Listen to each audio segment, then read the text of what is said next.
My remit tonight is to give you a bit of a simplified explanation of climate change, and I wanted to present it to you through the metaphor of a bathtub. And many of you may have already been exposed to this idea, but I thought that this would be a good simplified way to get our minds into the idea of why the reductions that we talk about in the pollution causing this problem are as deep and steep in their reductions as they are.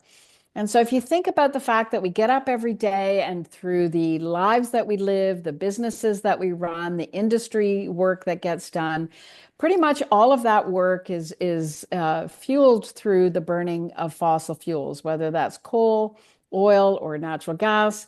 And we use those fuels and the burning of those fuels to run our planes, to run our factories, to heat our homes, to move our vehicles, and so on.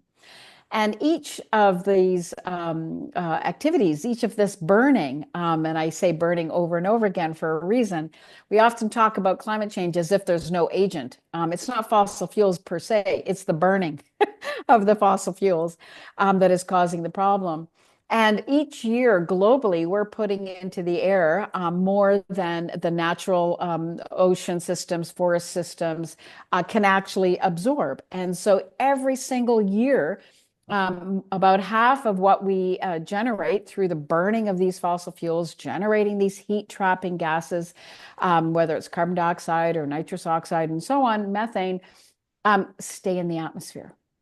And that means that every single year, half goes back in and another half goes in. And so this is why we talk about the concentrations of these greenhouse gases increasing in the atmosphere. And so until we get to a place where we are vastly reducing emissions, it's not a little incremental change that we need to secure here in order to protect ourselves, just a simple kind of set of metrics. If we keep increasing emissions, the heat trapping gases do their power work and the Earth keeps getting warmer. If we flatten out emissions, warming is constant. If we decrease emissions, we slow warming. If we get to zero, we stop the warming. And if we get below zero, we can actually start to cool. And so when we talk about the need to really drastically reduce emissions, we're not being radical. We're dealing with physics. And so that's kind of the bathtub aspect of it. The second thing I wanted to share and just remind us of is that we often hear about the Paris Agreement objectives. They're not targets. We actually didn't want the world to warm 1.5 degrees. We sure as heck don't want it to warm 2 degrees, and we seriously don't want it to warm 3 degrees. But Canada is a northern country, and those are global average temperatures. And the risk to us is way higher than that. We are warming at 2 to 4 times the global average because of our northern latitude. And so you need to be thinking always about, wow, if that's the average and Canada's double that or more than that, what are the implications? Well, the reality is climate change is a threat multiplier. And the risks to our health, both physical and mental, to our financial security as a nation, as a province, as a community, and as a household are at risk. And the key aspects that I like to highlight from hotter temperatures is, in fact, the health aspects. And I know this will come up today, so I don't need to go into this too deeply. But warmer temperatures do increase the risks to the old, to the younger.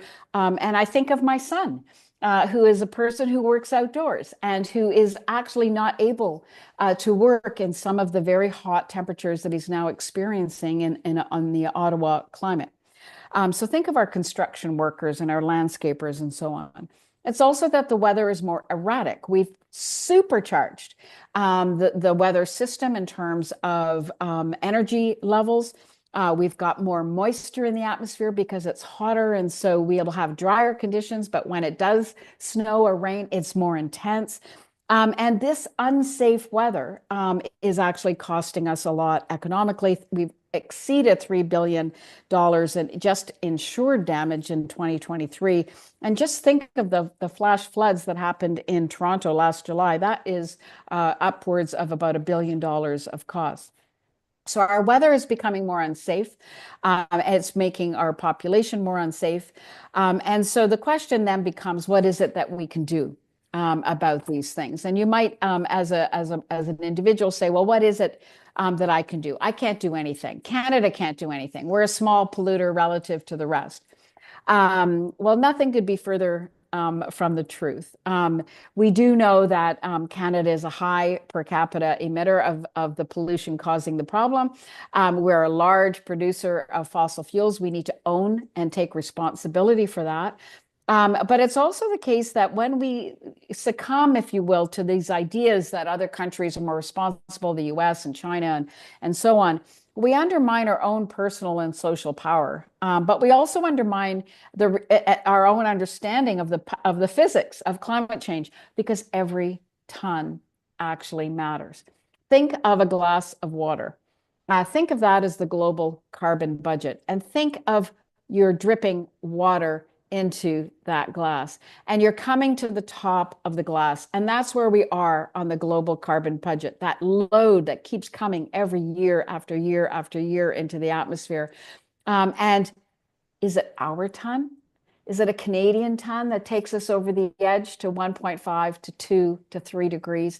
Every single ton that doesn't go into the atmosphere matters. And that idea of personal, social, collective responsibility is one that I hope we can really get across in this conversation. No matter who we are, we have a really, really, really important role to play. I want to raise just a couple of pieces of the challenges that we face. It's surprising to many, but Canadians still think of climate change as a distant and future problem, even with climate impacts happening every day. It's still affecting a small number of people, even through media exposure. People tend to perceive climate change as a threat for other people in the future and in other places. We need to tell better stories about the effects of climate change in our communities.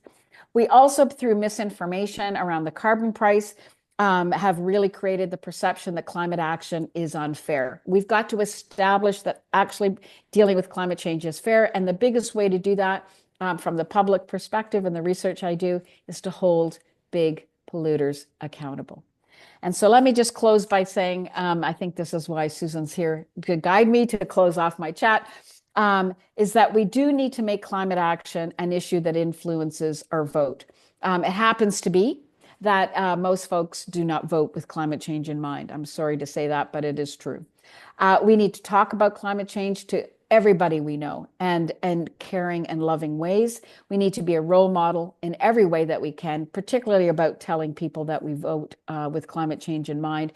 We need to demand that polluters be held accountable.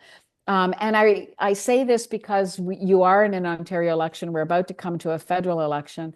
And I would say in many ways, after 34 years of working on this issue, that our failure to deal with climate change has been a failure of democracy.